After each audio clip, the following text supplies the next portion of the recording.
Welcome to the 10-man Magmaw encounter featuring the Lone Ranger Strat, as formulated and executed by Team Beer of Katanas Edge, Mok Nathal chapter.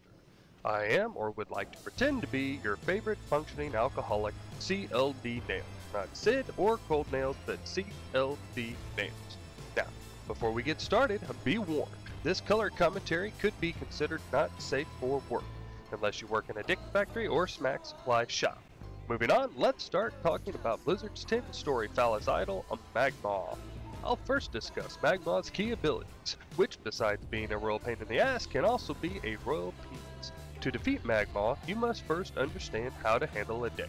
The best way to handle a dick is to keep at least one member within melee distance. If the dick is not being played with, at melee range, it will enrage and wipe the group.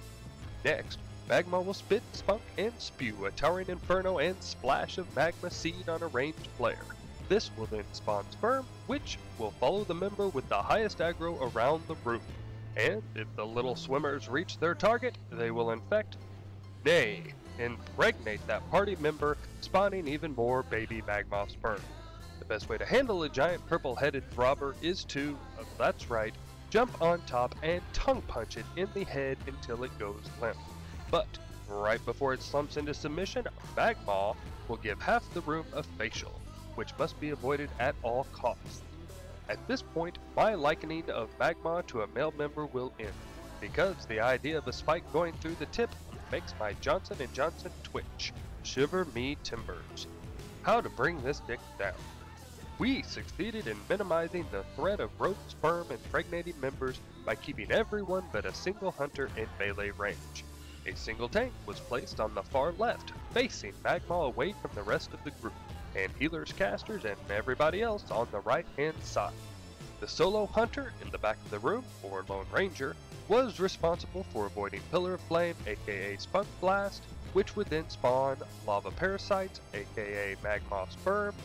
The hunter would ensure that there was a frost trap laid at his feet, so that as soon as the little swimmers spawned, they would be slowed.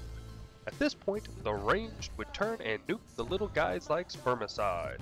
After the baby makers are down, ranged go back to Magmaw, remaining in melee range, and the hunter repositions himself furthest away to still receive heals and trap the next bunch of sperm. Eventually, your tank will be eaten by the giant dick, which will require cooldowns to be popped and healers to focus on the now dick food to keep him alive. Going into phase 2 is where Magmaw will facial half the room, as indicated by steam rising from the face of the floor. Get out. No one likes a shot to the eye. Magmaw will then slump to the floor, at which point 2 members of the raid must be close by to jump on his head, and leash chains to the spike conveniently centered in front of the towering bristle missile. This will bring Magmaw's head down on the spike, holding him steady so the rest of the group can do double damage while he's wriggling around. This would be when you would want to pop Heroism, Time Warp, and other type abilities. This would also be when healers will want to regen their mana for this heals intensive fight. That's it, rinse and repeat. It was at the end of phase 2 that I recommend a tank swap to alleviate healer sweaty palms due to a debuff on the target tank, which increases damage taken. Keep this up a few more times and Magmaw will go the way of Whiskey Dick, shriveled up and non-threatening and willing to drop epic loot.